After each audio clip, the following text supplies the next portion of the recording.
Welcome back to my channel. What you're about to hear was never meant for the public.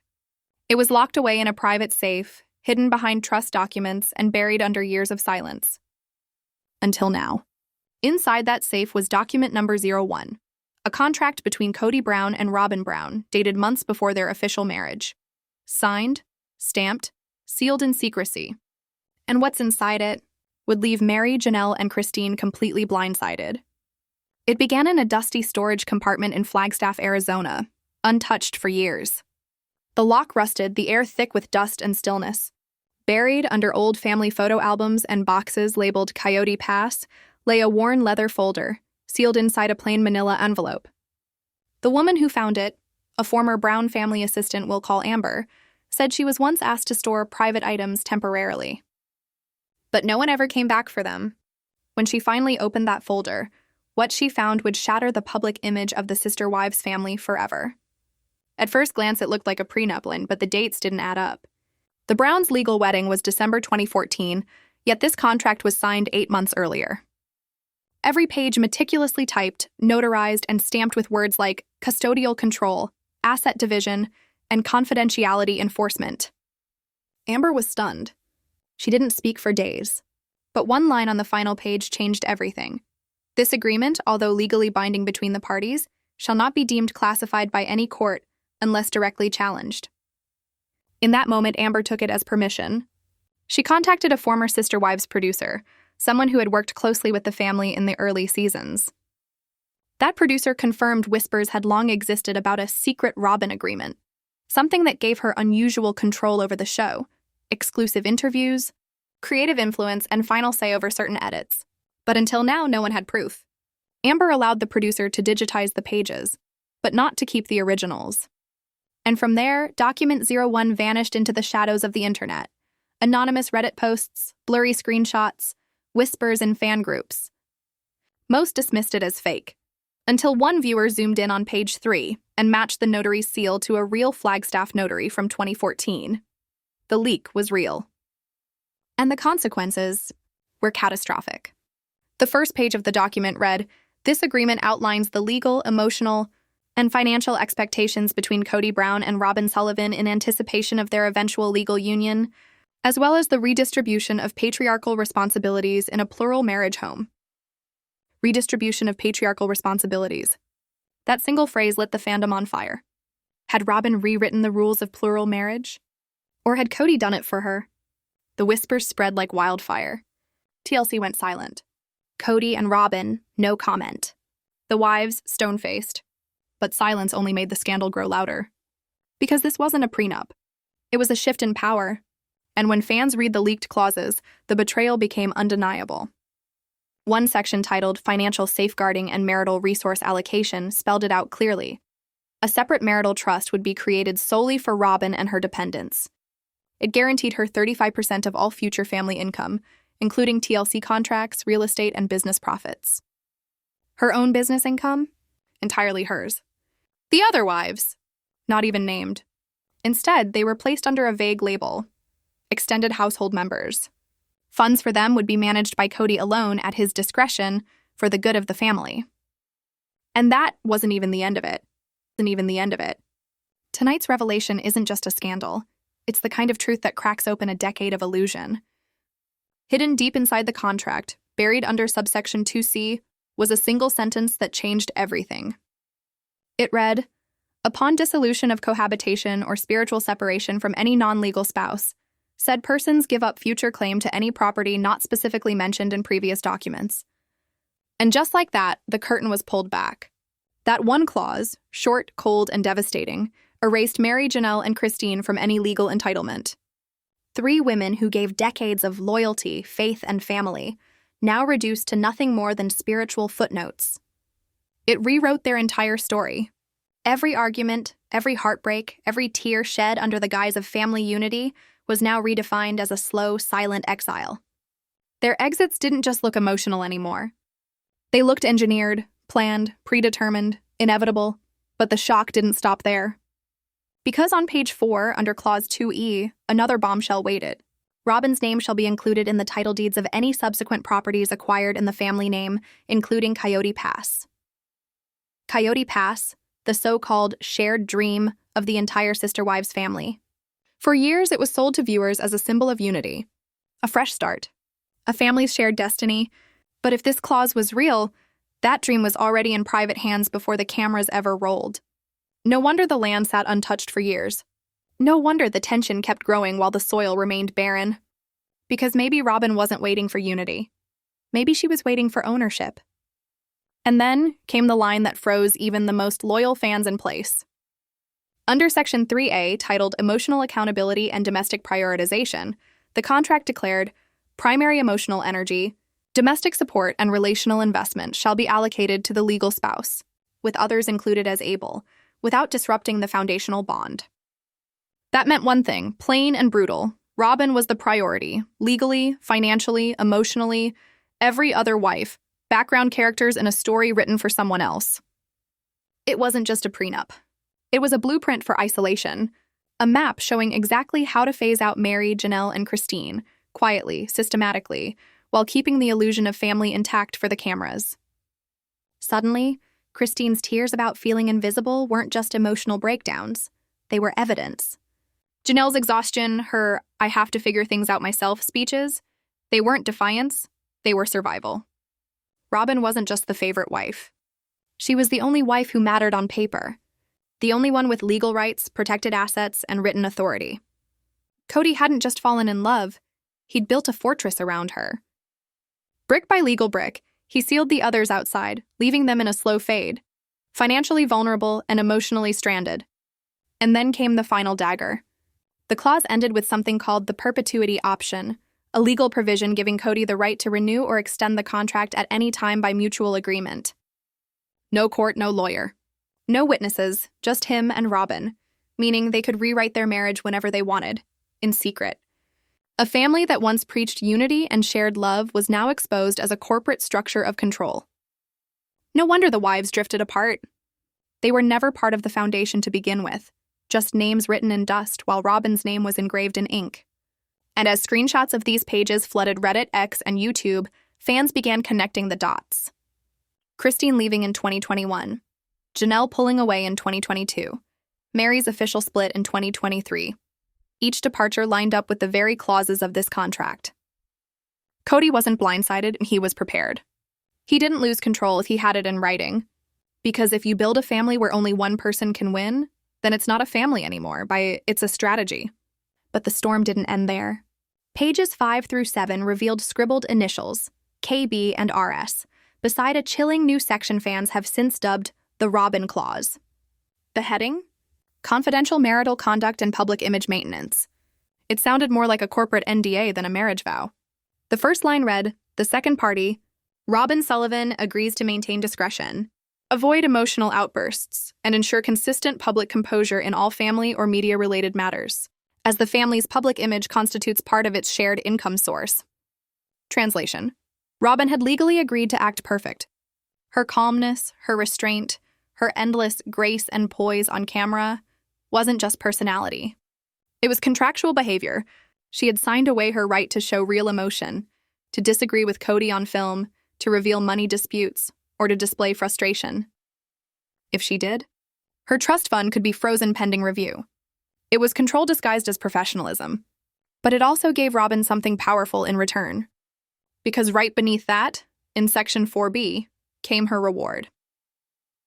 As recognition of the second party's dedication to discretion and image management, the first party grants joint control over all media negotiations, appearances, and licensing related to the family brand. That single sentence changed everything.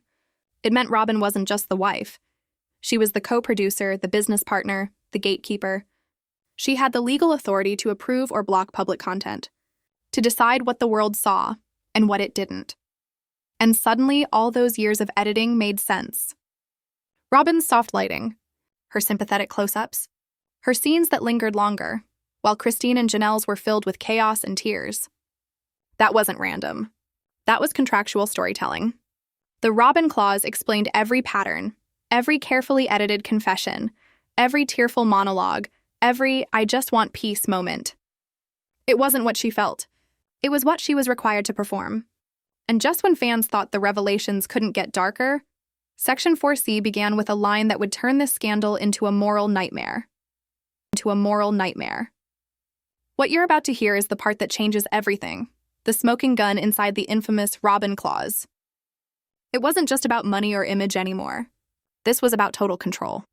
Buried in the fine print of Section 4C, a single line sealed the fate of the family's truth. The first party shall consult the second party for counsel before taking any public stance regarding plural family relationships or future marital considerations. That meant one thing and one thing only. Before Kody could defend Christine, address Janelle's frustrations, or even acknowledge Mary's growing distance, he was legally required to ask Robyn's permission. Every word he spoke in interviews, every statement he made on the show, every moment where he seemed robotic, repeating the same phrases over and over, it all suddenly made sense. Robyn wasn't just his emotional anchor. She was his legal filter. The family's public voice, every interview, every PR statement, every emotional confession, was quietly run through Robyn's approval. She didn't just influence him, she authored him. Fans began rewatching episodes, listening to Kody's words with new ears. Moments where he parroted Robyn's phrasing. Times he defended her when it defied all logic. Now it wasn't confusion, it was compliance.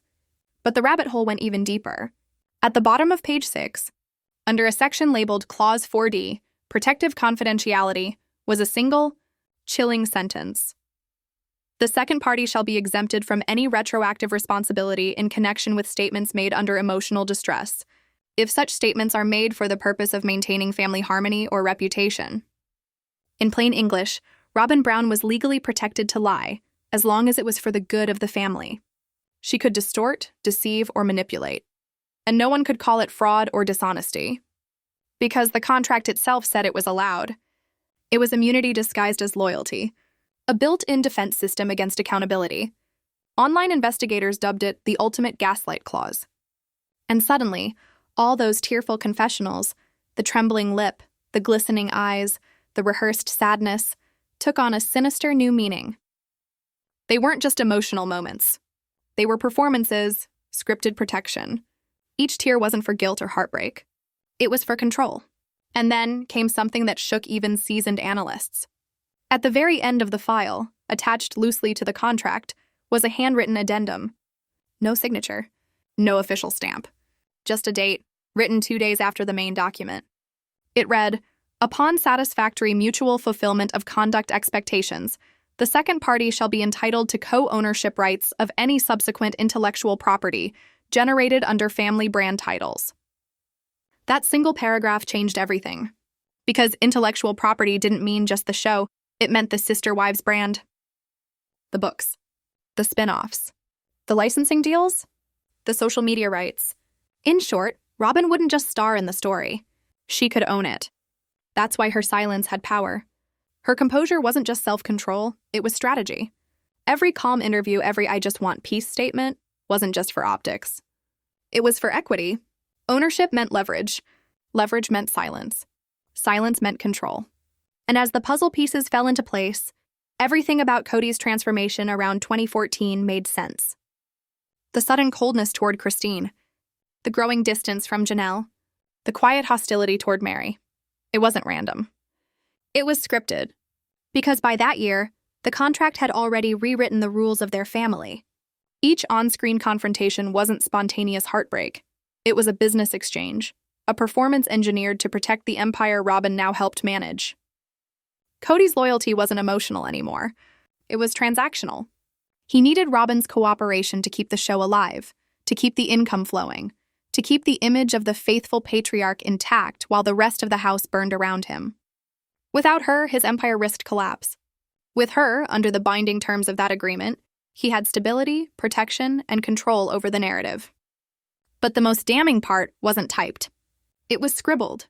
At the very bottom of page 7, in faint pencil, were the words, "All others to remain uninformed until review." That one line made it official. Mary, Janelle, and Christine were never meant to know this contract even existed. They weren't partners. They weren't equals. They were subjects in a structure that had already excluded them before they even had a chance to speak. This wasn't just favoritism, it was erasure by design. And suddenly, Christine's emotional breakdowns, the pain of feeling invisible, weren't overreactions. They were the cries of a woman being written out of her own life story.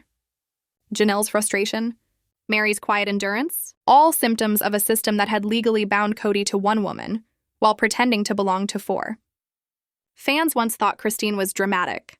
Now they see it for what it was, the sound of someone realizing she'd been replaced, not in spirit but in ink. Until today, the discovery of the Robyn clause has completely turned the story of sister wives upside down. What the world once believed to be a spiritual journey, a family's divine test of unity and love, now stands exposed as something far more calculated. A contract-based machine of silence, image control, and manipulation. For years, viewers saw Robyn Brown as the teary-eyed peacemaker, the soft voice of reason, the woman who tried to hold the family together. But now, that fragile image has shattered. What fans once thought was emotional vulnerability was actually a performance, the most beautifully written acting job in the history of reality television. Because it wasn't improvised, it was scripted before the cameras ever started rolling. When love becomes a legal weapon, when devotion is defined by clauses and signatures, the question becomes chillingly simple. Who really rules, the heart or the contract? The aftermath wasn't immediate.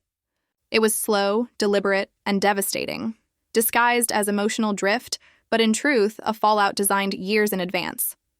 The moment Kody and Robyn secretly sealed their marital contract, the family's foundation began to shift. Not with a bang, but like a silent earthquake rumbling beneath the surface. The changes came subtly at first. More screen time for Robyn, more solo interviews drenched in emotional gravity. Her tears became sacred, her words final. Meanwhile, Mary's pain was framed as bitterness, Christine's exhaustion as dramatics, and Janelle's independence as rebellion. Every emotion that wasn't Robyn's was rewritten as a flaw. And yet, looking back, the clues were there all along. Christine's heartbreaking confession still echoes. I feel like a basement wife. Viewers sympathized, but no one understood that what she felt wasn't just neglect. It was the direct result of a legal document, the Robyn clause, already in full effect. The emotional hierarchy had become contractual. Kody wasn't just changing, he was bound. Legally, financially, spiritually. The language of the contract guaranteed Robyn both public and private primacy. Kody's loyalty was now written in ink, not felt in love. In a 2015 episode, when Janelle was struggling to understand her place in the Coyote Pass vision, asking simple questions like, "Where do I fit?" she never knew the answer had already been written for her. Robyn's clause had given her preferential property rights to new assets, silencing Janelle's claim before she even spoke. Kody's silence wasn't emotional avoidance. It was negotiated silence. Even his hesitation, even his refusal to respond, all of it was part of the deal. By 2017, Mary had been reduced to a ghost in her own story. She launched business ventures, sought emotional refuge outside the family, and desperately tried to reignite what was long gone. But how could she? The contract had already rendered her obsolete, stripped of financial stake, creative control, and even voice. Production sources later confirmed. By 2018, Robyn was making editing demands, invoking her co-management clause. She wasn't just the emotional center, she was now the producer's gatekeeper. Christine's final years tell the most haunting part of the tale. Her growing sadness wasn't weakness. It was defiance. She was swimming against a tide she couldn't see, a legal tide that had already erased her from relevance. When she pleaded to leave Flagstaff for Utah, Kody's refusal wasn't about family unity. The contract had already locked him geographically, tied to Robyn's Arizona stability clause, bound by language about domestic consistency. Christine's dreams of freedom were never going to fit that contract. She wasn't being ignored. She was being bypassed by consent. When she finally walked away in 2021, the world saw courage. What they didn't see was inevitability. It wasn't a breakup. It was a pre-written ending conceived 7 years earlier. Meanwhile, Janelle, ever strategic, began her quiet exit. She started separating finances, living part-time in her RV, reclaiming her autonomy piece by piece. Viewers saw it as independence. In truth, it was survival. She had learned that the Coyote Pass deeds had been reassigned without her consent, her presence erased not emotionally, but legally. By 2022, she was done pretending. Her words grew sharp, her patience faded. The battle for emotional respect had turned into a war over land. And then there was Mary, the loyalist, the first wife who stayed even when there was nothing left to stay for. For years, she clung to spiritual vows, hoping for love's resurrection. But behind the scenes, the ink of that contract had already sealed her fate. When Kody publicly declared their relationship over in 2023, it wasn't an ending. It was an echo. The real separation had been written long ago, in secret, beneath the quiet signatures of a man and a woman who turned faith into paperwork. Now, as we lay the pages of the contract beside the timeline of the family's downfall, a haunting symmetry emerges. Every emotional breakdown, every confession, every walkout, all align perfectly with each clause. This wasn't chaos, it was choreography. And the Robyn clause wasn't just a deal. It was the invisible hand that rewrote the destiny of every wife in the Brown family, and the script of Sister Wives itself. Sister Wives itself. What you're about to hear is not just another family dispute. It's the revelation of a system, a web of signatures, secrets, and silence that rewrote the history of the Sister Wives family from the inside out. The contract didn't just divide hearts. It rewired the entire emotional landscape of the Browns into a hierarchy of loyalty, where affection was no longer love. It was legal obligation. Robyn Brown wasn't simply earning Kody's favor. She had contracted it. Kody's coldness wasn't distance, it was duty. And the wives? They weren't just ignored, they were collateral in a corporate reconstruction of family itself. When this document came to light, even TLC's polished silence began to look suspicious. Because if Robyn truly had co-control over licensing and media, and if Kody was legally bound to consult her before saying a single word publicly, then what we've been watching for years wasn't reality television at all. It was an orchestrated performance, filtered, edited, approved, and monetized. Every argument, every confession, every tear suddenly became part of a controlled narrative. The story of wives leaving wasn't just about heartbreak anymore, it was a cover story. Behind it lay betrayal, exclusion, and the invisible hand of a corporate mechanism designed to protect two people, Kody and Robyn. By 2023, the Brown family wasn't destroyed by the failure of polygamy.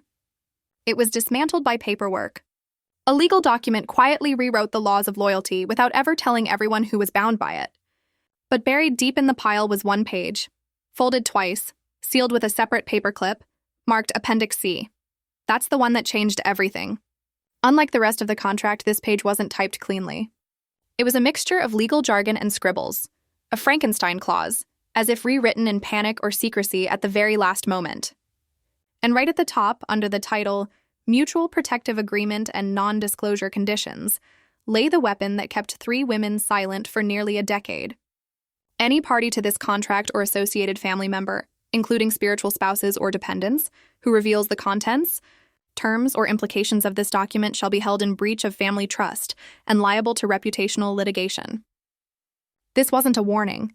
It was a gag order, a sword disguised as a sentence. Then came the next line, colder than the first. Breach of confidence may result in loss of access to family assets, property, business income, inheritance, and media participation. In one paragraph, Kody and Robyn created a kingdom of silence. The wives weren't just emotionally trapped. They were financially imprisoned. Speak up and you lose it all. Your home, your stability, your children's future, your voice.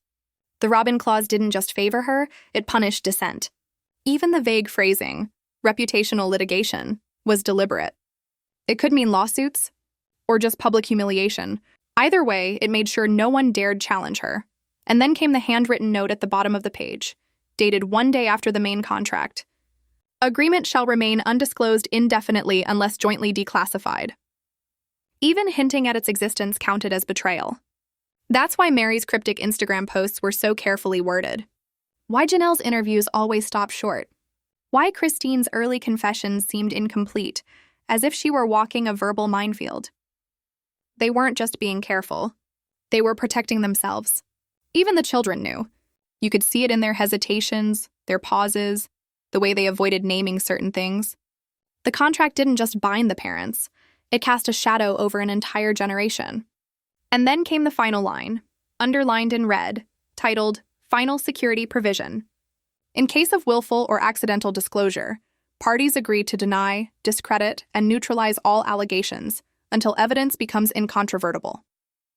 It was a protocol for lying, a pre-approved script for denial. So when Robyn called the leaked papers hurtful lies and Kody mocked them as internet trash, they weren't reacting. They were executing the plan, They were following a rehearsed damage control playbook, one that had been written long before the public ever knew there was something to hide. And yet, even with all that control, the document escaped. Someone inside that circle valued truth more than safety. Someone decided the world deserved to see what really held this family together, and tore it apart. And now it's too late to contain it. The wives can finally breathe. The fans can finally see, and Kody and Robyn can no longer deny. Because that final page, Appendix C, doesn't just explain the past. It redefines the entire future of sister wives. Were Kody's breakdowns real or rehearsed? Were Robyn's tears sincere or protected by immunity? Was Christine's departure emotional and/or contractual? The contract answers not with feelings, but with clauses. Cold, deliberate, unfeeling clauses designed to transform love into leverage and silence into survival. And as the screen fades to black, one final line remains in blood-red letters across the frame. Tomorrow, document number 2, Mary's secret financial files. Secret financial files.